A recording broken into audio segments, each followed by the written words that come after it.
তো রাসূলুল্লাহ সাল্লাল্লাহু আলাইহি ওয়াসাল্লাম আমাদের যে থিওরি শিখিয়েছেন সেই থিওরিটা হচ্ছে, তোমরা যদি দেখো যে সূর্য পশ্চিম দিকে ঠিকই উঠে গেছে, মানে কিয়ামত হয়ে গেছে, তারপরেও যদি তোমার হাতে একটা গাছের চারা থাকে তাহলে ওটাকে লাগাও। এর নাম হচ্ছে প্রোডাক্টিভিটি। মানে অলস হাত ছেড়ে দিয়ে বসার কোনো সুযোগ নেই। সদা সর্বদা নিজের সময়কে কাজে লাগানো, উঁচু হিম্মত, সৎ সাহস এবং নেতৃত্বের গুণ, এটা কাজে লাগিয়ে সামনের দিকে এগিয়ে যাওয়া। জি না, আপনি হাতের সাথে হাত লাগিয়ে বসে বসে রাখলেন, যেখানে পশ্চিম দিকে সূর্য উঠে গেছে তখন রাসূল সাল্লাল্লাহু আলাইহি ওয়াসাল্লাম বলতেছে না, তোমার হাতে যদি কোনো বীজ থাকে, চারা থাকে, রোপণ করার মতো করো। মানে শেষ সময় পর্যন্ত আমল বা চেষ্টা অব্যাহত রাখতে হবে, এটাই মুসলমানদের কাজ। কেননা কেউ জানে না কখন ইমাম মাহদি আসবে, কখন দাজ্জাল আসবে, কখন কিয়ামত হবে, নির্ধারিত সময় কেউ জানে না। হবে এ কথা ঠিক, হবেই হবে এটাই নিশ্চিত, কিন্তু ওটার অপেক্ষায় আপনার আর কোনো কাজ নাই, এটা হলো না। তথা আমাদের ইয়াং জেনারেশন, আমাদের মুসলিম উম্মাহ, তাদের কাজ আছে। জ্ঞানে বিজ্ঞানে তাদেরকে সামনের দিকে এগিয়ে যেতে হবে এবং চেষ্টা অব্যাহত রাখতে হবে। যেই মুহূর্তে মুসলমানদের হাতে মোগল সাম্রাজ্য এবং যেই মুহূর্তে ওসমানী খেলাফত, এই সুলতান মোহাম্মদ আল ফাতেহেরই পরবর্তীতে ওসমানী খেলাফত আরও বৃহৎ আকার ধারণ করে তুরস্ক থেকে, সেই মুহূর্তে ইউরোপ জ্ঞান এবং বিজ্ঞান চর্চা কেবল শুরু করছে। 1800 শতক, 1700 শতক কেবল জ্ঞান বিজ্ঞানের চর্চা শুরু করেছে। নতুন নতুন কামান, গোলা বারুদ, গুলি, ঠিক আছে, এগুলো, তারপরে যুদ্ধ জাহাজ, এগুলো কেবল নতুন নতুন আবিষ্কার করতেছে। তো তখন যদি মুসলমানেরা, এই উসমানীয় খেলাফতের মুসলমানেরা অথবা ভারতের মোগল শাসকেরা চিন্তা করতো যে না, আমরাও জ্ঞান এবং বিজ্ঞানে বিনিয়োগ করব, এরা এটা করেনি। তখন ওই ওসমানী শাসকেরাও এবং মোগল শাসকেরাও এরা সব টাকা পয়সা ব্যয় করেছে বিশাল বিশাল ইমারত তৈরিতে, কারুকার্য খচিত তাজমহল, মসজিদ, আরো প্রাসাদ, ভবন, উন্নত উন্নত ইঞ্জিনিয়ারিং, শৈল্পিক কেমনে বিল্ডিং বানানো যায়, এটার পিছনে সব টাকা পয়সা শেষ করে দিয়েছে। তো তাজমহলের পিছনে যা টাকা ব্যয় করেছে, ওই টাকা যদি ভারতের মুসলমানদের সন্তানদের জ্ঞানের পিছনে ব্যয় করা হতো, তাহলে হয়তো মুঘল সাম্রাজ্যের পতন নাও হতে পারতো। আল্লাহু আলাম, আল্লাহ ভালো জানে।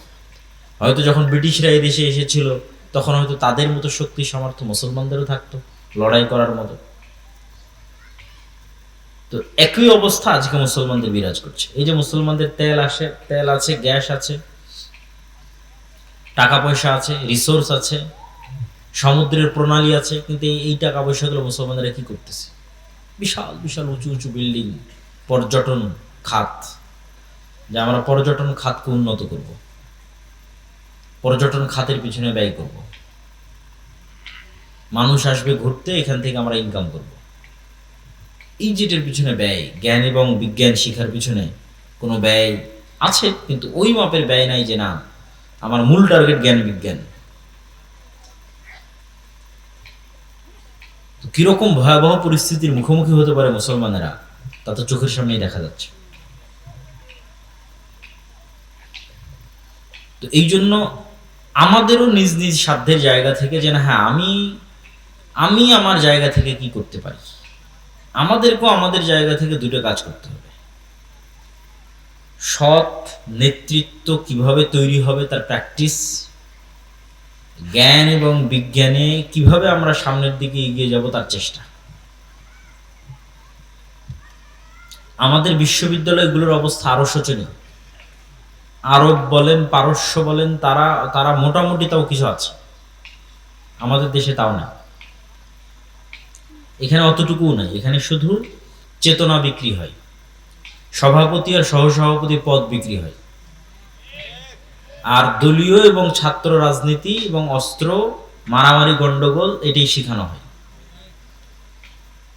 এবং সেখান থেকে বের হয় চাঁদাবাজ, সেখান থেকে বের হয় সন্ত্রাস, সেখান থেকে বের হয় দুর্নীতিবাজ। দেশের জন্য কিছু করবে এরকম প্রজন্ম তৈরি হয় না। ফলত 52 বছরও এই দেশে বলার মতো কিছু নাই, যে এই দেশের কিছু হয়েছে, কিছু আছে, এরকম নাই। না ডিফেন্স সিস্টেম, না সামরিক খাত, না অন্য আর কোনো জ্ঞান গবেষণা। কোথাও কোথাও বাংলাদেশ বলতে পারবে না যে না এই জায়গায় আমি নিজের পায়ে দাঁড়িয়ে আছি। তো এই যে আমাদের ভয়াবহ অবস্থা, এটার থেকে বের হওয়ার জন্য পড়াশোনা, জ্ঞান বিজ্ঞান এবং নেতৃত্বের গুণাবলীর বিকাশ। নেতৃত্বের গুণাবলীর বিকাশ কিভাবে হবে? আগের বহু বক্তব্যে তুলে ধরা আছে যে সত্যবাদিতা এবং ন্যায়পরায়ণতাই হচ্ছে নেতৃত্ব বিকাশের একমাত্র রাস্তা। যে কোনো মানুষ চিন্তা করবে যে আমি শতভাগ সত্য বলবো এবং শতভাগ ন্যায় প্রতিষ্ঠা করব, সেই নেতা। প্রথমে কোথায় করতে হবে? প্রথমে পরিবারে, তারপরে কোথায় করতে হবে? আশেপাশে। পরিবারে আমি আমার স্ত্রীকে হক দেই না, মানে আমি নেতা নই, আমার মধ্যে নেতৃত্বের যোগ্যতা নাই, আমাকে দিয়ে আল্লাহ সুবহানাহু ওয়া তাআলা নেতৃত্বের খেদমত নেবেন না। বাবা মায়ের কথা শুনি না, বাবা মায়ের হক আদায় করি না, মানে আমি নেতা নই। নিজের বোনকে পিতার সম্পত্তিতে ন্যায়ের সাথে ভাগ দেইনি, তার মানে আমি নিজেই জালেম, আমি ন্যায় প্রতিষ্ঠাকারী নই। তাহলে নেতা তৈরি হয় এই দুইটা জিনিসের উপর ভিত্তি করে, সত্য বলা এবং ন্যায় প্রতিষ্ঠা করা। তা আমরা মসজিদ মাদ্রাসায় সালাত, সিয়াম, হজ, যাকাত, দোয়া দরুদ সবই শিখিয়েছি, কিন্তু দেখবেন ওখান থেকে বের হয়ে ওই আলেম, ওই মাওলানা, মাদ্রাসা শিক্ষক, ইসলামী দলের নেতা কর্মী কারোর মধ্যেই এই দুটো গুণ নাই। সত্যবাদিতা নাই, ন্যায় নিষ্ঠা নাই। সালাত, সিয়াম, হজ, যাকাত আছে, ফলত সেও আর নেতা হতে পারতেছে না। কিন্তু নেতা হতে হলে তাকে এই দুটো গুণ লাগবে। আমরাও নেতা হতে পারতেছি না এই দুটো গুণের অভাবে। শতভাগ সত্যবাদিতা না থাকা এবং শতভাগ ন্যায়পরায়ণতা না থাকা, এটি দিয়েই নেতা তৈরি হবে। এটার প্র্যাকটিস এবং কালচার আমাদের মধ্যে নিয়ে আসতে হবে। আল আমরু বিল মারুফ ওয়ান নাহি আনিল মুনকার, সৎ কাজের আদেশ দিতে হবে, অসৎ কাজে বাধা দিতে হবে। অসৎ কাজ মানে শুধু গান বাজ না হলে এটা অসৎ কাজ। অসৎ কাজ মানে মেয়ে মানুষ বেপরদায় ঘুরলে এটা অসৎ কাজ। শুধু এগুলো অসৎ কাজ নয়। অসৎ কাজ মানে আর একজনের পুকুরে মাছ ছাড়বে, তো আর এক নেতা এসে বলতেছে তাকে চাঁদা না দিলে মাছ ছাড়তে দিবে না, এটাও অসৎ কাজ। এটাও যেদিন মসজিদ এবং মাদ্রাসা থেকে বাধা দিতে পারবে ন্যায়ের সাথে, ওই দিন ওখান থেকে নেতা তৈরি হবে।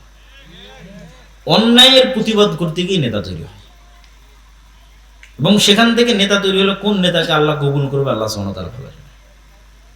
যে কোনো একজন নেতাকে আল্লাহ কবুল করতে পারে, কিন্তু এই কালচার তো নাই যে আল আমরু বিল মারুফ ওয়ান নাহি আনিল মুনকার, এটার কালচারটাই তো নাই। এই কালচারটা তৈরি করতে হবে যে না, আমি অসৎ কাজে বাধা দেব। অসৎ কাজ মানে সকল অসৎ কাজ, মানুষের সাথে যে অসৎ কাজ অন্যায় হচ্ছে ওটা তো বাধা দেব। এই বাধা দিতে গিয়ে আপনি নেতা হয়ে যাবেন, আর বাধা না দিয়ে চুপচাপ থাকবেন, কোনোদিন নেতা হতে পারবেন না, নেতা হওয়া সম্ভব নয়। আর জ্ঞান এবং বিজ্ঞানের ক্ষেত্রে অন্তত ন্যূনতম আমাদের যে মসজিদগুলো আছে, এই মসজিদগুলোকে তো আমরা অন্তত জ্ঞানের কেন্দ্র তৈরি করতে পারি। ইসলামে মসজিদ শুধুমাত্র 5 ওয়াক্ত সালাতের জন্য তারপর বন্ধ, এরকম ইতিহাস নাই। রাসূল সাল্লাল্লাহু আলাইহি ওয়াসাল্লামের যুগেও ছিল না, তার আগেও ছিল না। ইসলামে মসজিদই হচ্ছে সোশ্যাল কালচারাল সেন্টার। এবং এটা আমি আরো ভালোভাবে ফিল করেছি, ইউরোপ এবং আমেরিকায় অনেক জায়গায় দেখবেন মসজিদ নামে অনুমোদন নাই, সব জায়গায় কালচারাল সেন্টার নামে অনুমোদন। Islamic cultural centre, Mohammadia cultural centre, সালাফি কালচার, ওটা কিন্তু মসজিদ। কিন্তু গভর্নমেন্ট থেকে পারমিশন নিয়েছে কি হিসেবে? কালচারাল সেন্টার হিসেবে। তার মানে গভর্নমেন্টের দৃষ্টিতে এই মসজিদটা একটা কালচারাল সেন্টার। এইটাই ইউরোপ আমেরিকার গভর্নমেন্টের রুলস অনুযায়ী, যে হ্যাঁ এটা একটা কালচারাল সেন্টার, মুসলমানরা তাদের কালচার প্র্যাকটিস করবে কোথায়? মসজিদে, ফলত এটা কালচারাল সেন্টার, কমিউনিটি। কিন্তু আমরাই সেই মসজিদকে বানিয়ে দিয়েছি যে না, এখানে শুধু 5 ওয়াক্ত সালাতের পর এটা অফ হয়ে যাবে, অথবা শুধু লাশ বহনের খাটলি থাকবে, অথবা শুধু ঈদুল ফিতর এবং ঈদুল আজহায় গোস্ত এবং চাউল বন্টন হবে। কিন্তু আসলে হওয়া উচিত ছিল, মসজিদের সবচেয়ে বড় কাজ হওয়া উচিত ছিল যে মসজিদে শিক্ষার ব্যবস্থা থাকবে, জ্ঞান বিতরণের ব্যবস্থা থাকবে। ইসলাম যতটা জ্ঞান ভিত্তিক দিন, আর পৃথিবীতে কোনো দিন এতটা জ্ঞান ভিত্তিক নয়। কোরআন যতটা জ্ঞান ভিত্তিক কিতাব, পৃথিবীতে আর কোনো কিতাব এত জ্ঞান ভিত্তিক নয়। কিন্তু হতভাগা আমরা, যে আমরাই মুসলমান হয়ে কোরআন পড়ে জ্ঞান থেকে দূরে চলে গেছি, জ্ঞান চর্চা থেকে দূরে চলে গেছি। ইসলামী দল বলেন, সংগঠন বলেন, ইয়াং জেনারেশন বলেন, সবাই জালসা করতে পারদর্শী, মিছিল করে লিল্লাহি তাকবীর আল্লাহু আকবার দিতে পারদর্শী, জীবন দিতে পারদর্শী। ভাই আমি আল্লাহর জন্য, আল্লাহর রাস্তায় জীবন দিতে চাই, কিন্তু জ্ঞানী এবং যোগ্য হতে চায় না। আল্লাহ রাস্তায় জীবন দিয়ে দিবে, কিন্তু জ্ঞানী যোগ্য হবে না। আল্লাহ রাস্তায় জীবন তো আগেও দিয়েছ, এখনো দিচ্ছ, পরেও দিবা, কিন্তু জুলাইয়ে জীবন দিয়ে ক্ষমতা কারা নিয়ে গেছে? তোমার উত্তরসূরিরা না। কেন? তোমার উত্তরসূরিরা যোগ্য ছিল না, জ্ঞানী ছিল না। যারা জ্ঞানী এবং যোগ্য ছিল, বামপন্থী, ওরা নিয়ে গেছে। তাহলে জীবন দিয়ে কোনোদিন ক্ষমতা পাওয়া যায় না। তুমি জীবন দিবে, ক্ষমতা আর একজন নিয়ে যাবে। তাহলে তোমাকে ওই যোগ্যতা এবং জ্ঞানের জায়গাগুলোতে ঢুকতে হবে। তোমার মিডিয়া কোথায়? মুসলমানদের পক্ষে কথা বলবে, এই মিডিয়া কই? এই মিডিয়ার জন্য তার জীবন দেওয়া লাগবে না, এই মিডিয়া তৈরি করার জন্য জ্ঞান এবং যোগ্যতা লাগবে। মুসলমানদের একটা ইংরেজি মিডিয়া থাকবে, আরবি মিডিয়া থাকবে, সেটা কই? এটার জন্য জীবন দেওয়া লাগবে না, এটার জন্য জ্ঞান এবং যোগ্যতা লাগবে। ব্রাকের মতো মুসলমানদের কোনো অর্থনৈতিক প্রতিষ্ঠান নাই, কই? এটার জন্য জীবন দেওয়া লাগবে না, জ্ঞান এবং যোগ্যতা লাগবে। এবং আজকেও যে ফাইটটা হচ্ছে পৃথিবীতে, দেখা যাচ্ছে যে একটা সময় মনে করা হতো যে যার হয়তো শুধু পারমাণবিক অস্ত্র আছে সেই যুদ্ধে জিতবে, এবং এটাই যুদ্ধের একমাত্র লাস্ট রেজাল্ট, এবং যার দেখা যাচ্ছে বিশাল বিশাল বিমান আছে সেই জিতবে। কিন্তু নিকট অতীতে পাকিস্তান এবং ভারতের যুদ্ধে, তারপরে পাকিস্তান, আফগানিস্তান, এখন ইরান এবং ইসরায়েল, এই যুদ্ধগুলোতে যে দেখা যাচ্ছে যে না, ন্যূনতম ড্রোন বানানোর জ্ঞান থাকলেই একটা যুদ্ধকে কন্ট্রোল করে ফেলা যায়। রাশিয়া এবং ইউক্রেন যুদ্ধ চলছেই ড্রোনের উপর দিয়ে। যে যত ভালো ড্রোন বানাতে পারে, যে যত ভালো ড্রোন উড়াতে পারে, এই একটা $50,000 একটা ড্রোন ধ্বংস করতে আপনার কয়েক বিলিয়ন ডলারের মিসাইল নিক্ষেপ করতে হচ্ছে, যে আকাশে আমি এই ড্রোনটাকে ধ্বংস করব। এই $50,000 একটা ছোট্ট ড্রোন গিয়ে আপনার কোনো তেল শোধনাগার, কোনো বড় কোনো কোম্পানি কোথাও গিয়ে পড়ে যাচ্ছে, আগুন লেগে যাচ্ছে, মানুষ ভয় পেয়ে যাচ্ছে। তো দেখা যাচ্ছে যুদ্ধের চিত্রই পাল্টে যাচ্ছে ইউক্রেন এবং রাশিয়ার যুদ্ধ থেকে আজ পর্যন্ত ড্রোনই সবকিছু। তো জ্ঞান এবং বিজ্ঞানের সাথে যতক্ষণ মুসলমানেরা কানেক্টেড না হচ্ছে, মসজিদকে যতক্ষণ জ্ঞানের মার্কাজ না বানাচ্ছে, এবং জ্ঞান চর্চার যতক্ষণ চেষ্টা না করতেছে, শেখুল ইসলাম ইবনে তাইমিয়া রাহিমাহুল্লাহ বলেছেন, প্রত্যেক মুসলমানের জন্য কোরআন নিজে বুঝতে পারবে এরকম এতটুকু জ্ঞান অর্জন করা ফরজ। আমরা মোটামুটি আছি যে হ্যাঁ কোরআন পড়তে পারি, এরকম আছে অনেকেই। কোরআন পড়তে পারে না, এরকমও তো অসংখ্য হাজার হাজার। কিন্তু কোরআন যে নিজে পড়ে বুঝবে, এরকম জ্ঞান শুধু মাদ্রাসার ছাত্রদেরই আছে, তাও অনেক অল্প। মাদ্রাসাতেও যারা পড়ে তাদের অনেকে ভালো বোঝে না। অথচ ইবনে তাইমিয়া রাহিমাহুল্লাহ বলছে এটা প্রত্যেক মুসলমানের উপর ফরজ, যে সে কোরআন নিজেই বুঝবে, অন্তত আরবিটা বুঝতে পারবে। নাহলে তো পরিবর্তন হবে না। পরিবর্তন হওয়ার জন্যই আল্লাহ কোরআন দিয়েছে, আপনার অন্তরে প্রভাব বিস্তার করার জন্যই আল্লাহ সুবহানাহু ওয়া তাআলা কোরআন দিয়েছে। এটি যদি আপনি যতক্ষণ নিজে ফিল এবং অনুভব না করতে পারবেন, আপনি হেদায়েতের রাস্তা পাবেন না। শেষ জামানায় ইমাম মাহদিদের সময়ে, ঈসা আলাইহিস সালামের সময়ে যারা জেরুজালেম বিজয় করবে, ইস্তাম্বুল বিজয় করবে, রোম বিজয় করবে, ভারত বিজয় করবে, এরকম দেশগুলো যারা বিজয় করবে, তারা ওই মানের ইমান কোথায় থেকে সংগ্রহ করবে? নবী তো নাই, মুহাম্মদ সাল্লাল্লাহু আলাইহি ওয়াসাল্লাম তো নাই, সাহাবীরা তো নাই, কিন্তু ওদের ইমান সাহাবীদের মতোই হবে, সাহাবীদের কাছাকাছি হবে। মদিনার সর্বশ্রেষ্ঠ ইমানওয়ালা মানুষগুলো বের হয়ে আসবে। কেমনে তারা ইমানটা তৈরি করবে? কোরআন দিয়ে। কোরআনের সংস্পর্শে তাদের ইমানের লেভেল ওই জায়গায় পৌঁছে যাবে। এই জন্য আমাদের মসজিদগুলোতে মক্তব চালু করা, জ্ঞান শিক্ষার ব্যবস্থা করা, জ্ঞান উপার্জনের ব্যবস্থা করা, জ্ঞানের পিছনে সময় দেওয়া, এগুলো অতীব জরুরি এবং অতীব প্রয়োজনীয়।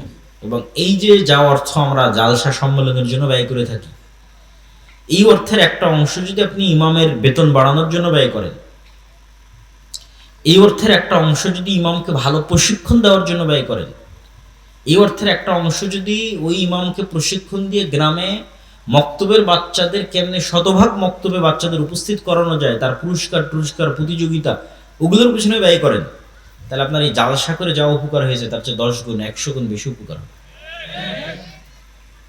শুধু এই ছোট্ট ছোট্ট পদক্ষেপগুলো, যে না আমার মসজিদের ইমাম হবে খুবই যোগ্যতা সম্পন্ন, ফলত একটা ভালো বেতন দিতে হবে, এই ইমাম সাহেবকে আমি আরো অনেক ট্রেনিং করাতে চাই, ইমাম সাহেবকে আমি মসজিদে মক্তব চালাতে চাই, গ্রামের সব বাচ্চা যেন এই মক্তবে আসে, তার জন্য বিভিন্ন রকমের পুরস্কার, চকলেট ইত্যাদি, সাইকেল ইত্যাদি বিতরণের ব্যবস্থা করতে চাই, যাতে পুরো গ্রামের একটা বাচ্চাও কোরআন এবং দ্বীনের জ্ঞান থেকে দূরে না থাকে। এটা সবচেয়ে স্থায়ী, পার্মানেন্ট এবং দীর্ঘমেয়াদী। কেন এরাই এই মক্তবে যারা পড়তেছে এরাই তো বিভিন্ন স্কুল কলেজে এই দেশের ডিসি, ওসি, এসপি, মন্ত্রী, মিনিস্টার এই জায়গাগুলোতে যাবে। তো ছোটতে যদি আপনি তাদের শিখিয়ে দিতে পারেন নবীদের জীবনী, সাহাবীদের জীবনী, ঈমান, আকীদা, আদর্শ, সত্যবাদিতা, ন্যায়পরায়ণতা, তার কিছু না কিছু প্রভাব থাকবে। এই জন্য আমাদের যে নিজস্ব মক্তবের সিলেবাস আছে এটা ওইভাবেই তৈরি করা, তালিমউদ্দিন বা আদর্শ শিক্ষা, যেটার উপর আপনারা মক্তব অলিম্পিয়াড দেখলেন এনটিভির পর্দায়, ছোট ছোট বাচ্চাদের নবীদের জীবনী থেকে শুরু করে আদব কায়দা থেকে শুরু করে সব কিছু, এই সিলেবাসের উপর ট্রেনিং দিয়ে আপনাদের আশেপাশের সকল মসজিদে মক্তব চালু করা দরকার। আর এই ট্রেনিংয়ের জন্য যাতায়াত খরচও ফ্রি, এই ট্রেনিংয়ের জন্য থাকা খাওয়াও ফ্রি, এই ট্রেনিংয়ের জন্য সিলেবাসও ফ্রি, মানে বাচ্চারা যে সিলেবাসটা নেবে, বইটা নেবে, এটাও ফ্রি। তো এত কিছু বিনামূল্যে দেওয়ার পরেও যদি এই কাজে আপনারা আগ্রহী না হন, তাহলে এর জবাবদিহিতা তো আল্লাহ সুবহানাহু ওয়া তাআলার দরবারে আপনাদেরকে দিতে হবে। প্রিয় উপস্থিতি, ইয়াং জেনারেশনের উদ্দেশ্যে এবং উপস্থিত সকলের উদ্দেশ্যে, মুসলমানদের এই যে পরিবেশ এবং পরিস্থিতি, এই পরিবেশ এবং পরিস্থিতি সামনে আরো ভয়াবহ হবে। ফিতনা থামার লক্ষণ খুব কম, এবং আমাদেরকে অনেক বড় বিপদ এর মুখোমুখি হতে পারে। দুর্ভিক্ষ যদি দেখা দেয় বাংলাদেশে, আশ্চর্যের কিছু নাই। এরকম পরিস্থিতি যদি আর 2-3 মাস চলে, তেল এবং গ্যাসের সংকট, আর এই সংকট শুধু বাংলাদেশে তা নয়, এই ইন্দোনেশিয়া, মালয়েশিয়া, ফিলিপাইন, থাইল্যান্ড একই সিনারি, ভারত, পাকিস্তান, এমনকি ইউরোপ, এমনকি আমেরিকা, সব জায়গায় সেম সিনারি। ফলত এটা বিশ্বের অর্থনীতিতে যে প্রভাব আসবে, এই প্রভাব আমাদের দেশে যখন পড়বে তখন এখানে দুর্ভিক্ষ দেখা দিতে পারে।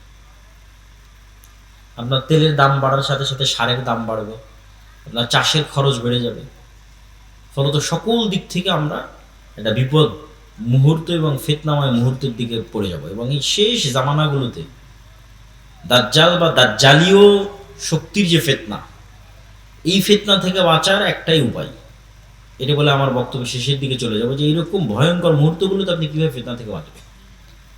আজকে যদি আমি আপনাকে বলি, মানে আমাকেও যদি কেউ বলে যে ভাই তুমি যদি এই কথা মানো তাহলে তোমার গাড়িতে তেল দিব, তা আমি তো মনে হয় সন্দেহে পড়ে যাব যে এই কথা মেনে নিয়ে তেল নেওয়াই ভালো। তো এর চাইতে ভয়ঙ্কর ঘটনা তো দাজ্জাল ঘটাবে।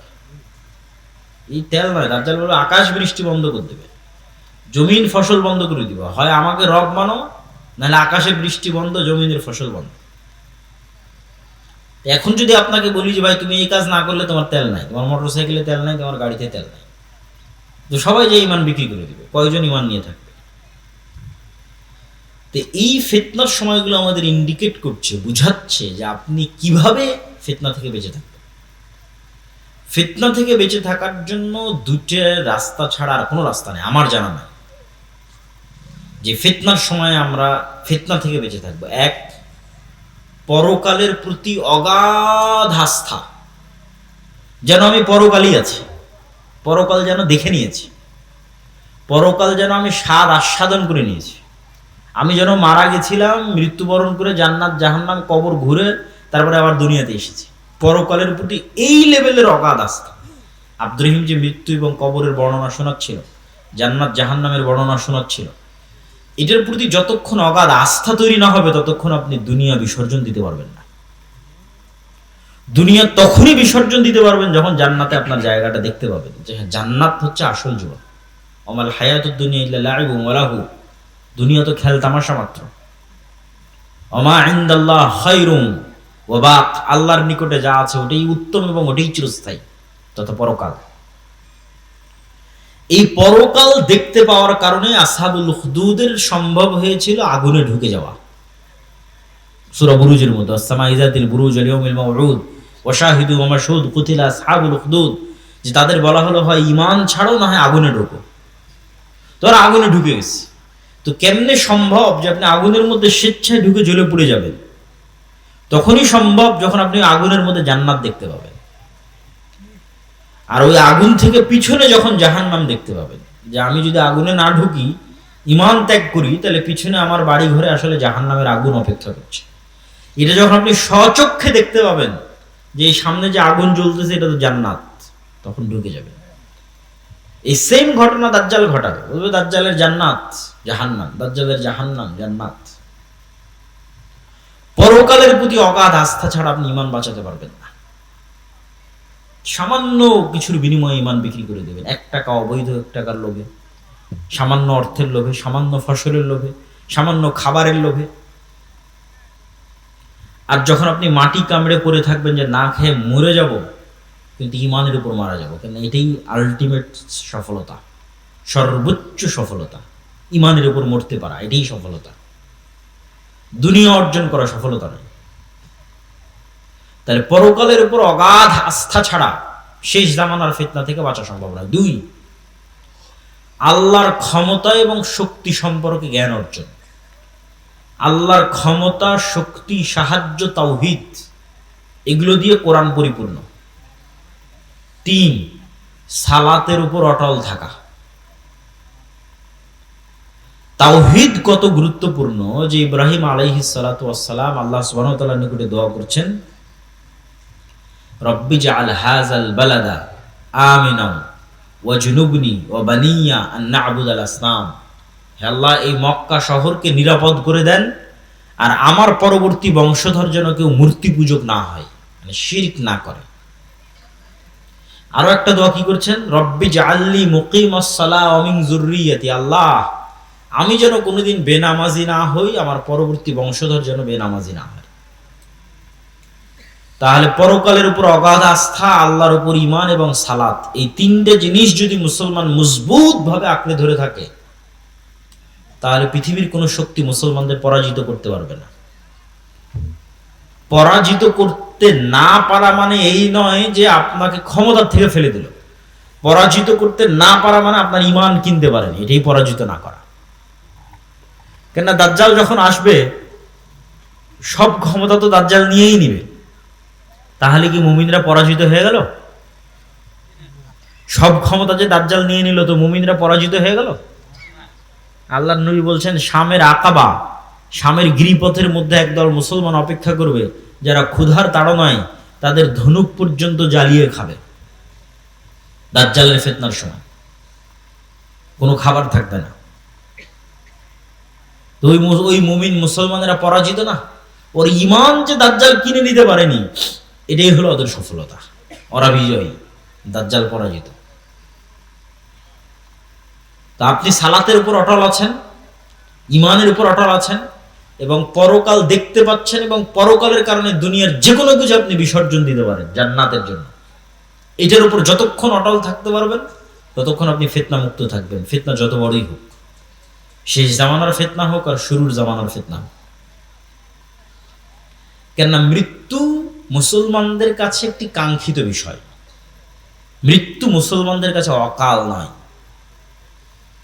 মৃত্যু মুসলমানদের কাছে ভীতির নয়, মৃত্যু মুসলমানদের কাছে ছটপট করে বাঁচার জন্য নয়, মৃত্যু মুসলমানদের কাছে অগ্রিম প্রস্তুতি, মরা ব্যর্থতা নয়।